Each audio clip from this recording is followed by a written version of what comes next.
I'm adopted. My dad is my dad. He chose me, he loves me. I carry his last name. But my biological father is a different story. He's just a man who left fear.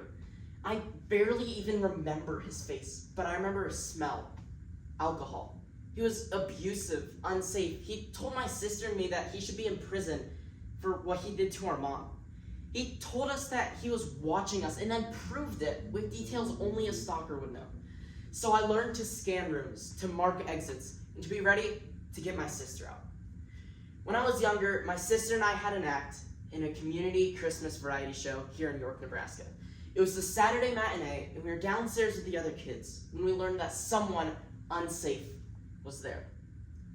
Now we needed to leave, but if we bailed, the show would be really messed up. So a safety plan was made. We do our act, we slip out the back, we get to safety. My sister and I were terrified, but we got through our act in a blur. Everyone loved us. It was holiday magic for everyone else. Backstage, my mom met us, and so did someone else, a man named Dr. Roush. Now he was busy that day, acting and running the show, and he didn't know what was going on. But he didn't need to. He discerned our need. He delayed everything else, and he did something. He walked us to the back door and made sure we got out safely. Later that night, my mom got a text from a number that she didn't know. It was Dr. Roush, just a simple message checking in on us. And to us, that meant everything. That day, I saw Jesus' rhythm in Dr. Roush. Discern, delay, do. Now let's look at that rhythm as we journey from a Christmas variety show to the streets outside of Jericho. In Mark 10, verses 46 to 52, Jesus is leaving Jericho, and the crowd is huge. I mean, shoulder to shoulder, dusty, loud. At this point, Jesus is basically viral. Like, everyone's trying to get as close as they can. Like, let me get my selfie with Jesus. But off to the side sits a blind beggar named Bartimaeus. He hears that it's Jesus coming, and he begins to shout, "Jesus, Son of David, have mercy on me." But the people around him, they try to shut him up. But Bartimaeus, he goes louder. And then everything freezes.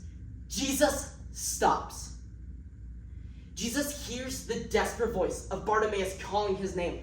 And Jesus says, "Call him here." So the crowd flips. They say, "Take heart, he's calling you." So Bartimaeus throws off his cloak, launches to his feet, and stumbles towards the voice that he can't see. Jesus looks right at him and says, "What is it that you want me to do for you?" Bartimaeus says, "Rabbi, I want to see." And Jesus says, "Go, for your faith has healed you." Immediately, he could see. Cloak on the ground, new eyes, new road. What Jesus did here is not just a miracle. It's a method. This is the rhythm of Jesus we need to carry into our lives. Discern. In the roar of a crowd, Jesus doesn't just hear noise. He hears Bartimaeus, a person, not a problem. That spirit-led discernment, catching the crack in someone's voice, the eyes that won't lift, the friend who vanishes from a text thread, the name that won't leave your chest. Like Jesus discerned the cry of Bartimaeus, we need to discern the cries of those that God has placed in our lives. Delay. Jesus doesn't just slow down. Jesus stops. Surrounded by adoring fans, Jesus stops for one desperate voice. Delay means letting someone interrupt your calendar, reroute the drive, show up late, let the text wait, hold the door in the moment. Let delay set the pace. Do. Jesus turns compassion into help. He gives Bartimaeus what he needs. That's the pattern. Ask the need, then do something. We can't control outcomes, but obedient love changes moments. When we do, cloaks are thrown off and eyes are open. This is Jesus' rhythm. Discern, delay, do. Now let's take this rhythm off the roads outside of Jericho and into our daily lives.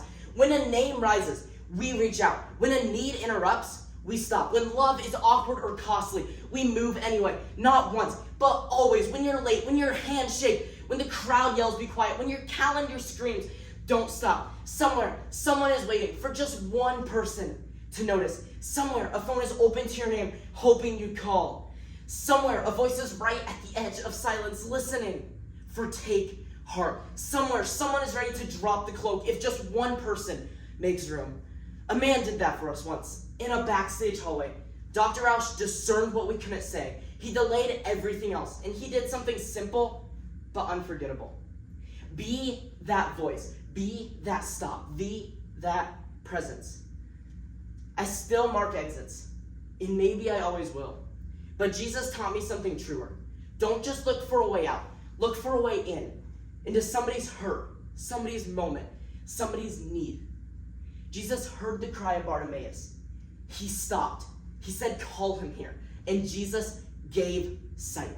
Discern, delay, do. His rhythm sets our pace. So cloaks fall and eyes, theirs and ours, see.